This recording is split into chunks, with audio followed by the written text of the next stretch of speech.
Wargi Bandung kembali lagi di Ngariung Ngobrol Anak Negeri untuk Bandung. Bagi wargi Bandung yang belum menonton Ngariung episode sebelumnya, bisa langsung scroll YouTube channel Diskominfo Kota Bandung. Dan jangan lupa untuk di-like, komen, subscribe, dan di-share sebanyak-banyaknya.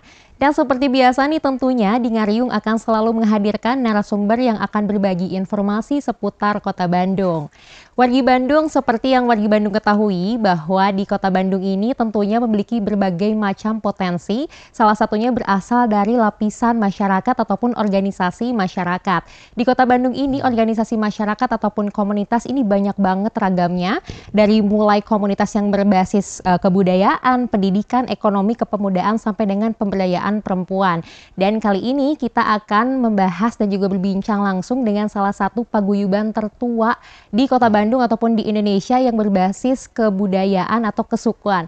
Jadi langsung aja kita sambut narasumber kita pada hari ini. Assalamualaikum warahmatullahi wabarakatuh. Waalaikumsalam warahmatullahi wabarakatuh. Sampurasun. Rampes. Bapak hatur nuhun pisan serta acana sudah mempersilahkan kami untuk main ke Paguyuban Pasundan, Pak. Namun mungkin sebelum itu mangga boleh disapa dulu wargi Bandung ada di rumah sekalian untuk memperkenalkan diri. Silahkan, Pak. Sampurasun, kumaha para wargi daramang. Alhamdulillah, atur nuhun. Siap. Jadi wargi Bandung hari ini kita akan membahas salah satu organisasi masyarakat ataupun juga Paguyuban Pasundan. Dan hari ini kita sudah bersama dengan Profesor Dr. Haji M. Didi Turmuzi MSI yang akan menjelaskan secara langsung apa itu Paguyuban Pasundan. Ya, baik Pak. Pak, untuk di Kota Bandung sendiri ini kan kita ketahui bahwa yang namanya komunitas ataupun organisasi masyarakat ini sangat banyak sekali, apalagi yang berbentuk paguyuban. Mungkin salah satu yang tertuanya adalah Paguyuban Pasundan ya Pak ya? Betul. Baik, nah mungkin sebelum itu Pak boleh diceritakan dulu nggak sih Pak sejarah singkat dulu berdirinya Paguyuban Pasundan ini tuh seperti apa Pak? Ya baik, suasana saat itu adalah suasana keterjajahan, maka para mahasiswa yang berasal dari Bandung, dari Tatar Sunda, mendirikan organisasi yang namanya Paguyuban Pasundan. Mereka mahasiswa itu adalah siswa kedokteran, ya, siswa kedokteran. Mereka memiliki kesadaran bahwa perlu dibentuk sebuah organisasi untuk menghimpun kebersamaan dalam rangka mewujudkan sebenarnya untuk kemerdekaan. Dari awal sudah berpikir seperti itu. Makanya mereka para mahasiswa kedokteran itu berkumpul di suatu tempat pada tanggal 20 Juli lah tahun 1913. Mereka sepakat mendirikan organisasi yang namanya organisasi Paguyuban Pasundan. Tentu organisasi ini berkarakter organisasi perjuangan ya Bu ya, perjuangan. Karena visinya saat itu adalah terwujudnya masyarakat Indonesia yang memiliki harkat dan martabat, khususnya masyarakat yang berasal dari Jawa Barat atau Tatar Sunda. Dengan misinya ada dua, yaitu memerangi kebodohan dan kemiskinan, menjaga, memelihara, dan mengembangkan budaya Sunda dan nilai-nilai agama. Nah, visi dan misi tersebut sampai saat ini masih tetap konsisten. Ya. Karena bagaimanapun juga yang terkait dengan kebodohan, masalah kemiskinan masih terjadi termasuk di Kota Bandung. Makanya organisasi ini tetap eksis berada di Kota Bandung, namun memang tidak hanya di Kota Bandung, karena di hampir seluruh kabupaten kota, provinsi dan berbagai negara itu ada Paguyuban Pasundan. Nah, oleh karena itu ketika Paguyuban Pasundan itu menetapkan visi dan misinya, untuk menjawab misi tersebut, maka Paguyuban Pasundan mulai bergerak di bidang pendidikan. Nah, tahun 1922 lahirlah Molo dan HS Pasundan.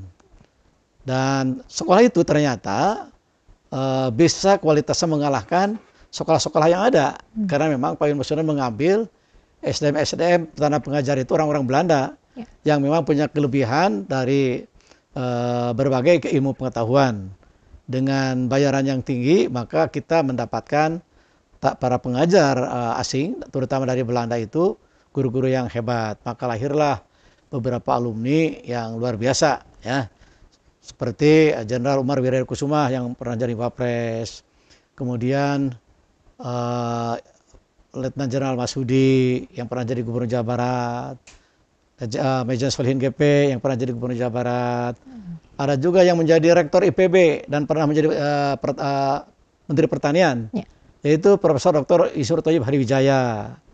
Ada lagi Rektor ITB, Profesor Dr. Dodi Tisnawijaya, Rektor UPI. Jadi Paguyuban Pasundan melahirkan SDM-SDM yang handal untuk Bandung, untuk Indonesia.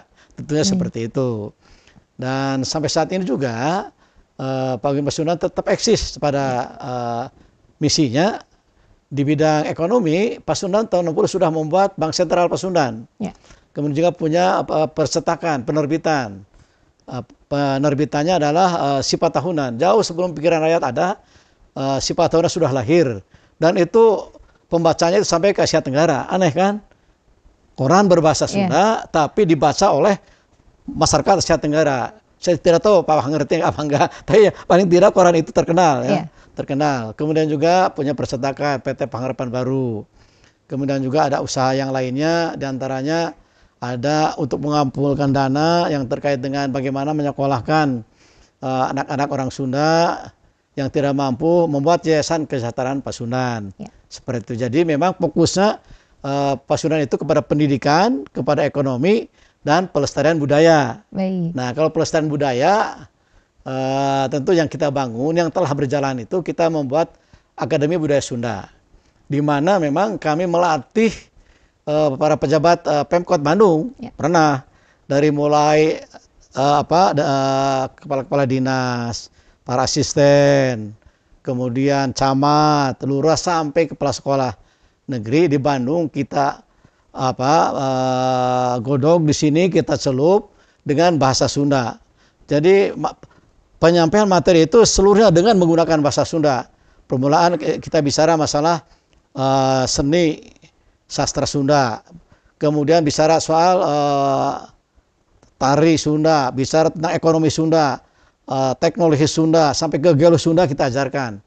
Dan dosen-dosennya memang bervariatif. Diantaranya kita menghadirkan juga guru besar dari Jepang, dari Polandia yang melakukan penelitian kesundaan di Bandung. Nah, di Bandung. Hanya tentunya sayang yang terkait dengan budaya itu, ketika benar meneliti Bandung itu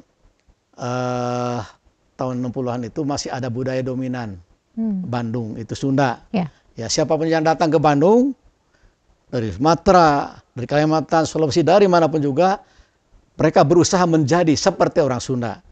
Bicara nyariosna bahasa Sunda di mana-mana, di toko, di alun-alun, di masjid, di mall, di mana-mana.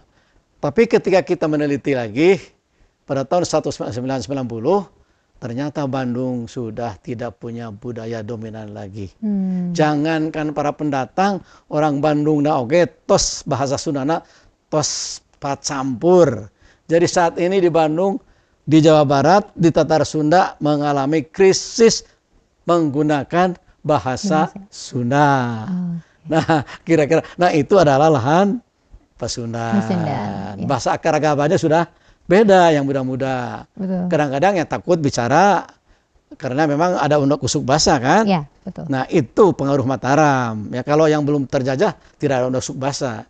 Banten, Bogor, Cirebon, kemudian Brebes, Cilacap, karena Brebes, Cilacap itu dulu masuk Jawa Barat. Jawa Barat, nah, perbatasan Sungai Cipamali, Cilacap. Nah, oleh karena itu memang Paguyuban Pasundan berjuang yang terkait dengan budaya, kemudian juga ekonomi. Nah, kalau di bidang ekonomi kita memang saat ini sudah melatih 14.000 usaha kecil menengah di Jawa Barat, kemudian di Sumatera, Kalimantan, Sulawesi, Papua, NTB sampai ke Republik Fiji. Nah, Republik Fiji kita membantu melakukan pelatihan-pelatihan seperti itu. Jadi kalau bercerita ini banyak sekali ini. Betul. Tapi sebagai pembuka kira-kira itulah wajah Pasundan dan pendiri Paguyuban Pasundan itu diantaranya Dr. Junjunan. Namanya diabadikan. Ya. Ya pasti itu nama Betul. dokter jalan, itu pendiri Paguyuban Pasundan. Ya. Dokter Junjunan itu adalah nama anak Pak Junjunan yang pernah menjadi wali kota Bandung. Itu carogena Cepopong Junjunan eta teh. Gitu Bu, sekilas mah eta Bu penginten. Pasundan teh ya. Berarti dari 1913 sampai dengan saat ini visi misi ataupun tujuan dari Paguyuban Pasundan ini masih tetap sama ya Pak ya? Masih tetap sama. Fokusnya masih sama. Baik. Nah Pak, kalau misalkan tadi memang kan Paguyuban Pasundan ini merealisasikan visi misinya melalui berbagai macam terobosan mulai dari pendirian sekolah ataupun bidang pendidikan ataupun ekonomi. Nah kalau sampai dengan saat ini apakah ada kegiatan atau program yang khusus untuk mensosialisasikan kembali pelestarian budaya Sunda gitu Pak? Paling tidak kita punya sekolah itu 118 sekolah. Ya. Punya perguruan tinggi itu ada 4 perguruan tinggi. Ada pesantren, ada binaan pesantren. Nah, dalam rangka pembudayaan dan pemberdayaan inilah barangkali memang kami fokus melalui Akademi Budaya Sunda. Jadi Akademi Budaya Sunda ini terus-terusan bergulir 3 bulan, setiap 3 bulan sekali. Nah itu program yang rutin bagi kami 3 bulan sekali. Ada Akademi Budaya Sunda diajarkan berbagai level. Seperti itu. Itu salah satu upaya. Kemudian di lembaga pendidikannya kita melalui masuk ke kurikulum. Kurikulum kita menyiapkan ada 2 SKS Budaya Sunda di situ. 2 SKS Budaya Sunda. Nah, jadi kemudian di perguruan tinggi juga begitu, semua ada S2, S3 juga. S3 itu kalau abstrak itu harus bahasa Sunda. Abstrak S3 doktor. Abstrak bahasa Sunda, bahasa Indonesia, bahasa Inggris. Nah, itu dalam rangka pewarisan pelestarian bahasa dan budaya Sunda. Walaupun memang mereka berasal dari Medan, dari Sulawesi, karena ini mahasiswa pasca ini memang bervariasi dari berbagai pulau di sini itu ya. Tapi kita paksa.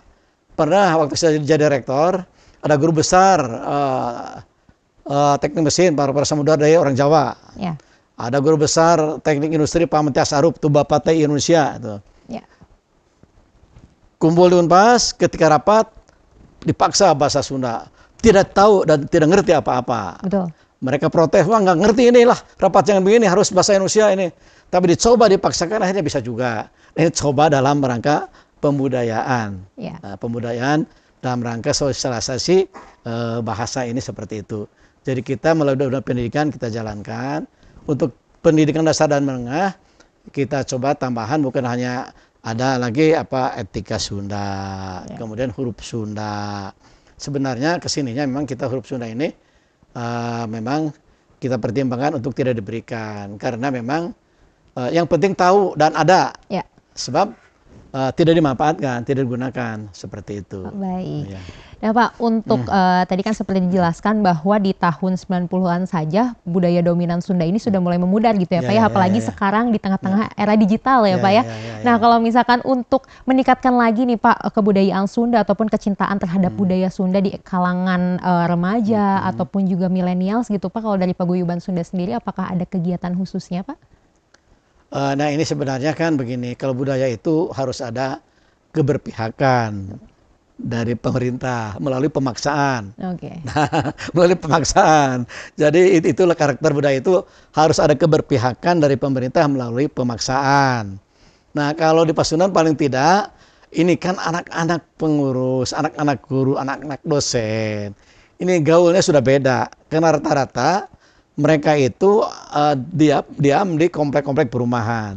Di komplek-komplek perumahan itu bahasanya, budayanya sudah heterogen.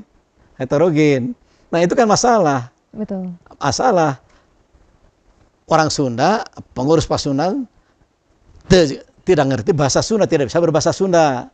Nah itu masalah. Oleh karena itu kebijakan kita itu pokoknya penyampaian mata pelajaran bahan ajar pun juga tidak harus selalu bahasa Indonesia dengan bahasa Sunda.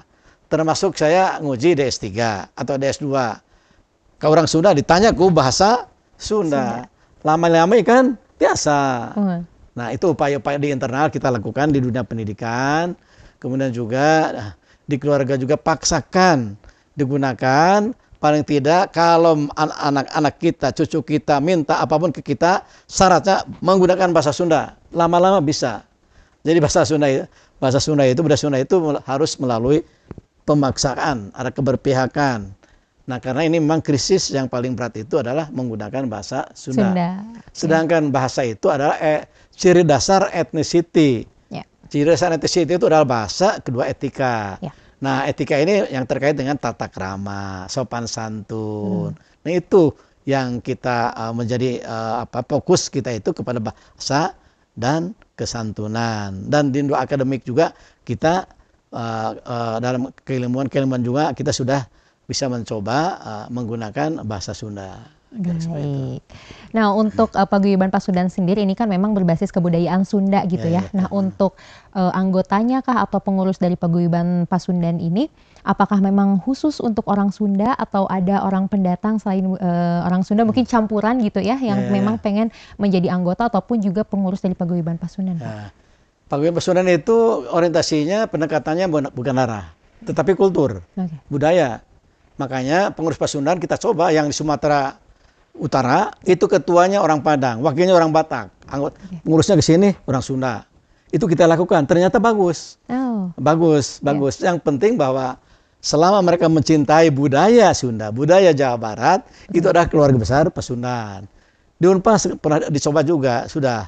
Pokoknya di luar orang Jawa Barat bisa jadi dekan. Sudah ada yang dekan orang Lampung, ada pembantu dekan orang Makassar, kemudian ada pembantu dekan 3 itu Pak Tarigan orang Batak, gitu. Jadi kita heterogen. Pendekatan kita adalah kultural. Siapapun yang mencintai budaya Sunda, budaya Jawa Barat, itu adalah keluarga besar Pasundan. Kira seperti itu. Oh, berarti memang budaya Paguyuban Pasundan ini memang merangkul siapa saja yang memang mencintai budaya Sunda ya Pak ya? Baik. Dan semua berawal dari pembiasaan budaya Sunda itu sendiri. Baik. Nah Pak, untuk di tanggal 20 Juli nanti mungkin kan akan ada peringatan atau milangkala Paguyuban Pasundan yang ke-110 ya Pak ya. Nah, untuk rencananya sendiri apakah nanti akan ada perayaan kah atau penyambutan seperti apa? Kita rencanakan milangkala itu di pemerintah, pusat pemerintahan di pendopo Kabupaten Cianjur. Kenapa harus di Cianjur? Karena di Cianjur itu pernah ada musibah gempa itu, banyak yang korban, warga orang Sunda di situ. Maka kita coba kita kumpul dan juga dalam rangka menggembirakan orang-orang Sunda, orang-orang Cianjur. Maka kita selenggarakan di situ. Nah, kemudian yang diundang berbagai pihak di situ hadir. Nah, maka nanti di sana itu setelah ada upacara khusus dan efektur upacara langsung Bupati. Kemudian ada tokoh juga dari Jakarta yang hadir. Di situ ini juga ada acara untuk memberikan penghargaan kepada masyarakat yang telah punya kepedulian terhadap pelestarian budaya Sunda. Dan setelah itu kita resmikan rumah singgah. Rumah singgah itu adalah tempat pelatihan pasca panen ke industri. Jadi ketika gempa itu meluluh lantakan Cianjur, kemudian pemerintah berusaha memindahkan penduduk, membuat rumah baru. Nah, tapi setelah itu mereka bagaimana hidupnya? Kehidupannya bagaimana? Nah, kita pikir, wah ini mereka harus diberi keterampilan pasca panen ke industri. Makanya ketika telah selusuri, ini apa sebetulnya mereka yang keterampilan masyarakat di sana, ada yang supa, ada yang macam-macam, ada berbagai makanan di situ. Maka kita akan bantu nilai tambahnya. Contoh kalau mereka yang punya kelapa banyak, kita coba dorong dari kelapa itu bukan hanya untuk minyak, karena kalau dibuat hanya minyak 5 butir kepala jadi minyak rugi, karena kelapanya 1 sudah mahal. Makanya kita dari kelapa itu dibuat 5 jenis makanan. Kita bantu packagingnya dan pemasarannya. Kemudian juga di situ ada yang pepaya juga. Kebetulan kita memang telah melatih di berbagai kabupaten kota di Jawa Barat. Karena kita inventarisir unggulan di Kuningan apa, Nah, itu ada 20 jenis yang kita ini. Mulai dari Jennifer, mulai dari keripik, macam-macam, ada yang sudah ekspor juga. Kalau Majalengka apa, ada kacang-kacangan, maka satu desa itu kacang-kacangan semua bisa sudah kemana-mana ke Mall Jakarta. Nah, itu Pasundan itu dalam konteks melaksanakan misinya di bidang ekonomi itu membangun masyarakat yang terkait dengan ekonominya melalui pasca panen ke industri. Itu nilai tambahnya. Seperti itu. Baik. Berarti nanti akan ada berbagai macam rangkaian kegiatan ya Pak untuk nanti di tanggal 20 Juli mendatang. Baik Pak. Nah untuk di 20 Juli nanti ataupun Milangkala Paguyuban Pasundan yang ke-110 ini kan merupakan salah satu bukti bahwa memang budaya Sunda ini walaupun memudar tapi masih ada yang mencintai budaya Sunda gitu ya Pak ya. Nah harapannya Pak untuk Kota Bandung sendiri khususnya sekaligus memperingati Milangkala Paguyuban Pasundan ini apa Pak ke depannya Pak? Harapan kami yang pertama adalah yang terkait dengan ciri dasar ethnicity itu dalam bahasa agar mulai digalakkan lagi. Jadi identitasnya jangan cangkang. Kalau cangkang itu bajunya harus hitam atau harus putih, itu baru cangkang. Tinggal isinya tolong lebih ditingkatkan lagi isi budayanya, terutama yang terkait dengan etika. Karena masyarakat Bandung itu, masyarakat Jawa Barat itu wajah aslinya masyarakat yang positive thinking.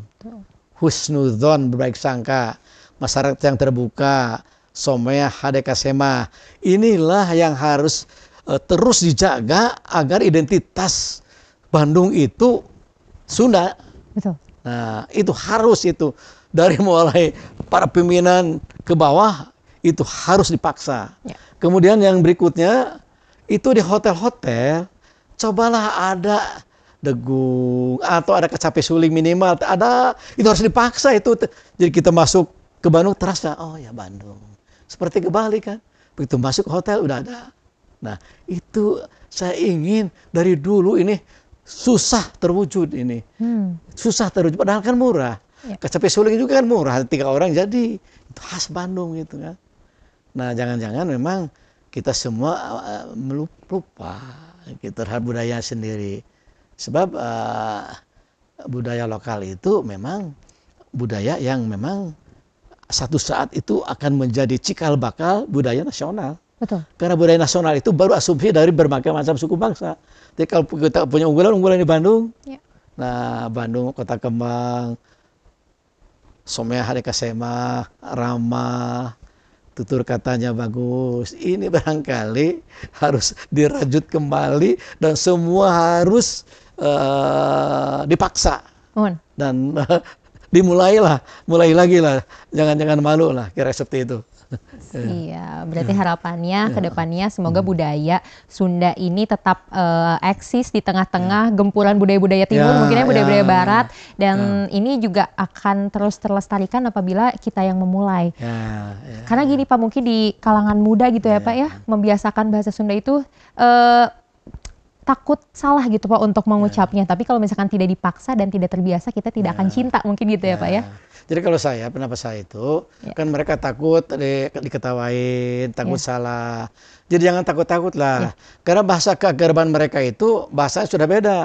Itu sudah satu paket, anjing babal kehead, ya sia itu. Anjing babal kehead, sia gitu. Itu sepaket mereka itu. Tapi itu adalah bahasa keakraban mereka. Itu jangan disalahkan, biarkan saja. Sebab kebenaran bahasa itu tergantung pemakainya. Betul. Tergantung pemakainya.